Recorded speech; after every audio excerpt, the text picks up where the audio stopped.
It's not only news, it's science breakthroughs. Tomorrow's technologies. Advanced medical techniques. It's a glimpse into the future where we discuss artificial intelligence, Earth and energy, enhanced humans, future society, health and medicine, space, robots and machines. Welcome to Science Bytes with Joe and Craig. Today is Thursday, July 9, 2020.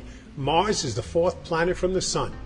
Due to the planet's bloody color, the Romans and the ancient Greeks named Mars after their god of war. We know today that the bright rust color of Mars is known due to its iron-rich minerals and the loose dust and rock covering its surface. Catastrophic failures have plagued humanity's attempts to get to Mars. The first attempts to reach Mars happened near the dawn of the space exploration. Russia launched its first satellite in 1957. And only 3 years later, the Soviet Union's space program wanted to extend its reach to Mars. The Soviet Union made multiple attempts in the 1960s to reach the Red Planet, and NASA soon followed with its Mariner 3 spacecraft.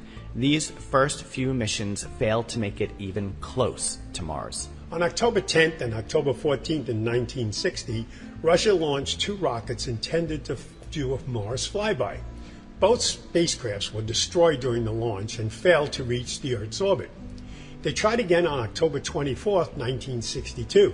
The rocket had a fatal issue, destroying it as soon as it reached Earth's orbit. Russia launched Mars 1 on November 1st, 1962. The spacecraft made it to Earth orbit and beyond, but almost 5 months later, the spacecraft was 65.9 million miles away from Earth when its radio failed, and communication with the craft permanently ceased. Russia was not the only country at play. On November 5th, 1964, the United States launched Mariner 3 for an intended Mars flyby.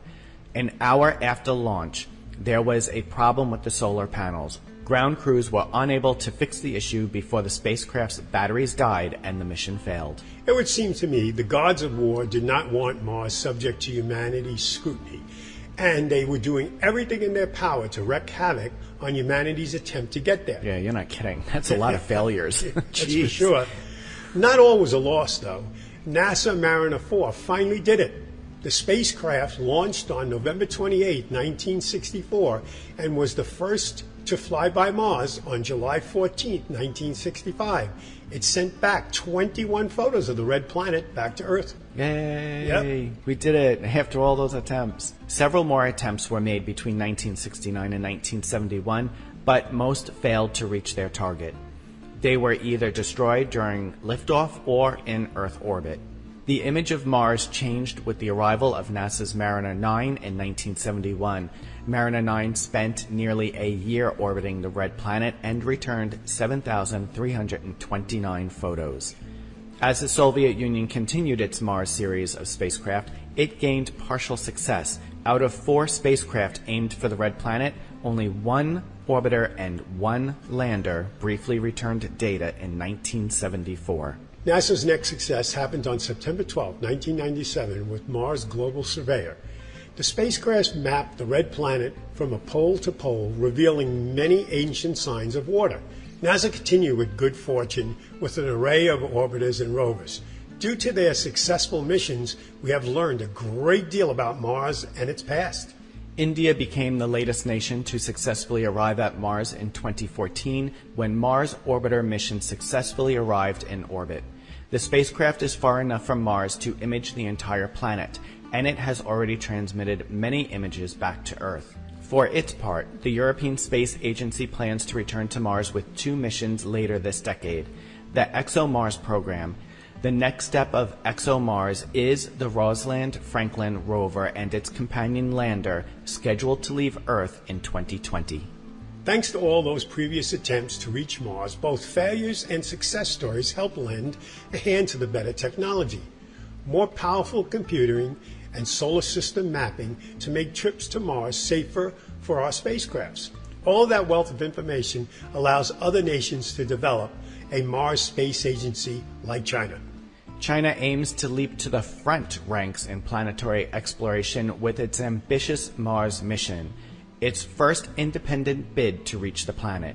Tianwen-1 consists of an orbiter and lander and a rover, a trifecta no other nation has accomplished on its first Mars bid.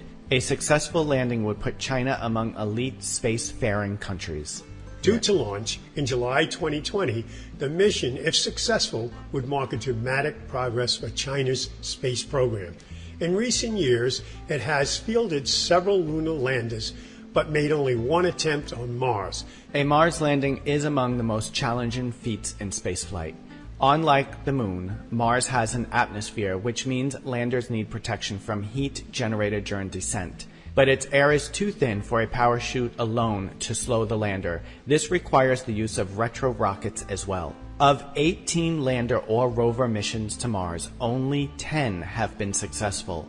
9 of those 10 were NASA missions. A Russian probe landed successfully but almost immediately lost communications. Landing is not China's only objective. Their goal is to explore and gather as much scientific data as possible. The orbiter aims to study the Martian magnetic field and atmosphere. With a high-resolution camera, it will map the surface and characterize its geology. Tianwen is not only upcoming demonstration of China's ambition.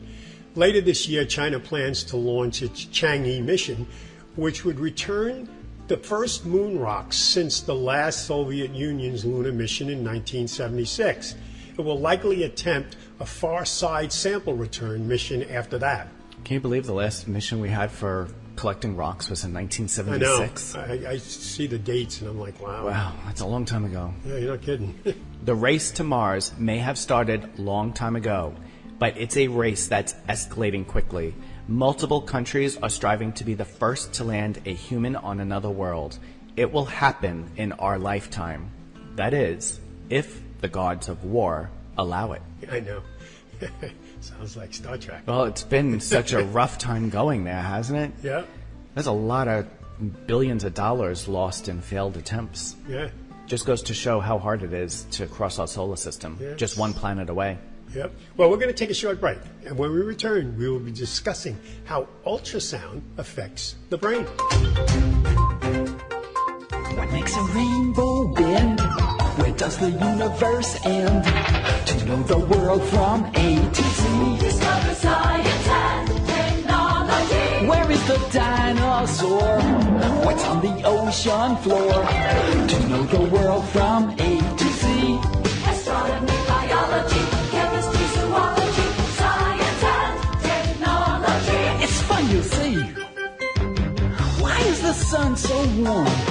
What makes a winter storm? And what's a quadruped?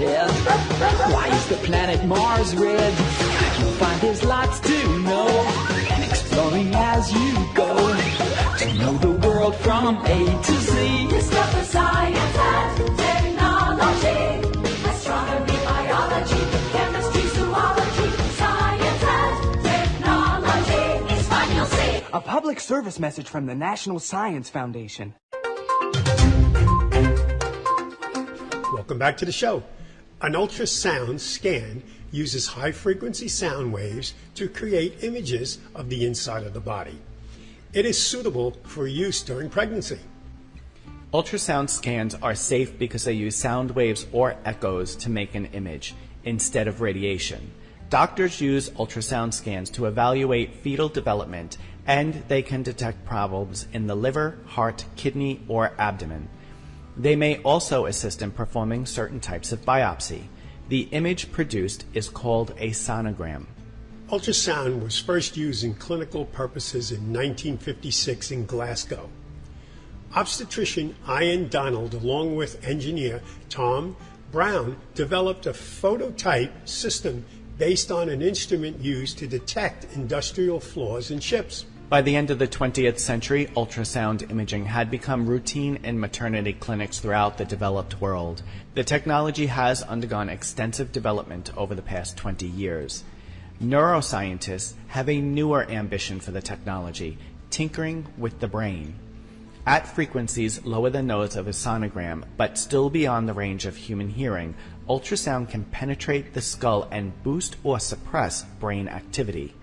If researchers can prove that ultrasound safely and predictably changes human brain function, it could become a powerful, non-invasive research tool and a new means of treating brain disorders. How ultrasound works on the brain still remains mysterious. Recent experiments have offered reassurance about safety, and small studies hint at meaningful effects in the humans. For example, dampening pain or slightly enhanced perception.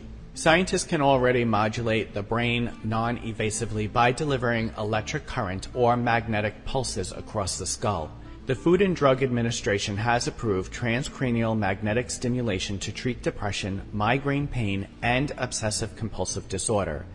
Unlike magnetic or electric fields, sound waves can be focused on a point deep in the brain without affecting shallower tissue. Currently, that combination of depth and focus is possible only with a surgically implanted wire. Unlike an implanted wire, ultrasound could temporarily disrupt a deep human brain region, the almond-shaped amygdala, which is a driver of emotional responses, or the thalamus, a relay station for pain and regulator of alertness. This temporary disruption would be beneficial to test its function or treat disease. It is tricky to aim ultrasound through dense skull bone and to show its energy has landed in an intended point. Researchers are in the dark about how the sound waves and the brain cells interact. We know that at high intensities, ultrasound can heat up and kill brain cells. Neurosurgeons have utilized this heat to burn away sections of the brain responsible for tremors. Oh, that sounds pretty scary to me. Yeah. Let's just heat up your brain. Regulators have limited human studies in part because ultrasound has the potential to cook the brain or cause damage through the creation of tiny bubbles in the tissue. In 2015, researchers found microbleeds, a sign of blood vessel damage in sheep brains repeatedly exposed to ultrasound. Recently, scientists safely tested in people by aiming ultrasound at regions stated for surgical removal to treat epilepsy. With the FDA's approval, they used intensities up to 8 times as high as the limit for diagnostic ultrasound. As they reported in April 2020, they found no significant damage to the brain tissue or the blood vessels. I still wouldn't want it to be me. No, I know. Several teams are cautiously moving into tests of ultrasound as treatment. In 2016, UCLA neuroscientist Martin Monti and colleagues reported that a man in a slightly conscious state regained consciousness following ultrasound stimulation of his thalamus. Monti is preparing a publication on a follow-up study of 3 people with chronically impaired states of consciousness.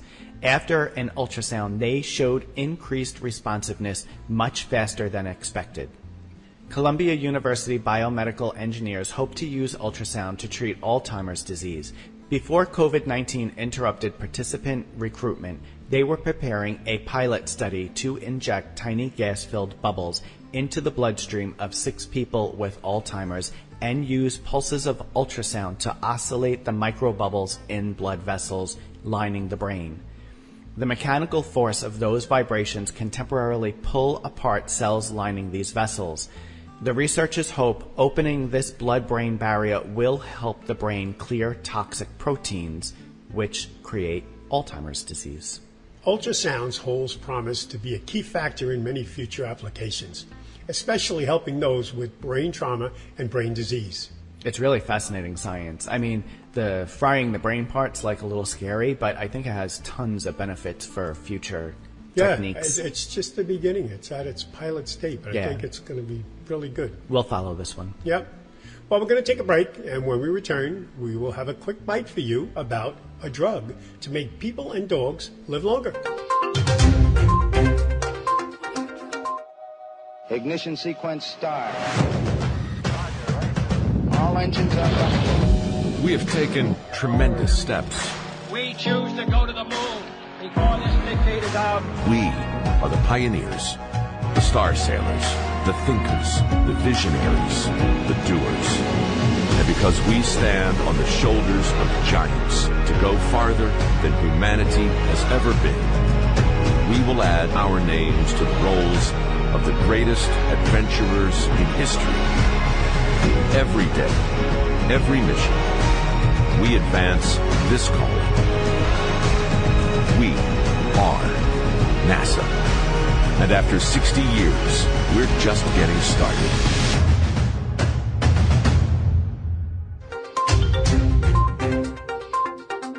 Welcome back for a quick bite. The search for a secret to a longer life began with 560 unique strands of baker's yeast. Rapamycin is a drug commonly used to prevent rejection of organ transplants in humans. A landmark paper in Nature showed that rapamycin could increase the lifespan of middle-aged mice by 9 to 14%. There appear to be molecular processes that are shared in the aging process across lots of different organisms. In theory, a chemical like rapamycin should also prolong the lives of people. But it would be hard to confirm because humans live such a long time that it would take at least a generation to find out. So what they needed was a test subject that approximated humans biologically, but with a much shorter lifespan. Well, dogs not only share human living conditions, they also share some of the same diseases, making them a perfect candidate for the study. If rapamycin delays the offset of cancer in golden retrievers and heart disease in Dobermans, they will have evidence that longer lifespan may be common to all canines and possibly other mammals. In a recent 10-week study on a couple of dozen middle-aged dogs, they were testing for side effects of rapamycin. In that brief period, they saw evidence of more youthful heart activity and more affectionate behavior, which might be interpretable as improved cognition. Well, in a future study, they will give the rapamycin, the placebo, to 500 middle-aged dogs for 3 years. By comparing the lifespan of the dogs on the drug with those of the placebos, they will be able to determine whether the treatment works. They acknowledge there will be personal disappointments ahead for some participants, but believe the distress will be outweighed by the potential of prolonged life for dogs and humans alike. Personally, I think any dog owner would love to spend more extra years with their pooch. I know I would. I just think you should cook with more yeast. Yep, let's get that baker's yeast going. That's how it all starts. That's how it all started. That brings us to the close of another show. You can find all of our past shows on Apple Podcasts, Google Play, Alexa, Spotify, and many other platforms. Or just visit our website, mysciencebytes.com. Joe and I are grateful to you, our listeners, for sharing our podcast to your family and friends. If you are new to the show, please subscribe or follow. It really helps move up our rankings so more people can find us. Thanks again for listening, and we'll be back next week.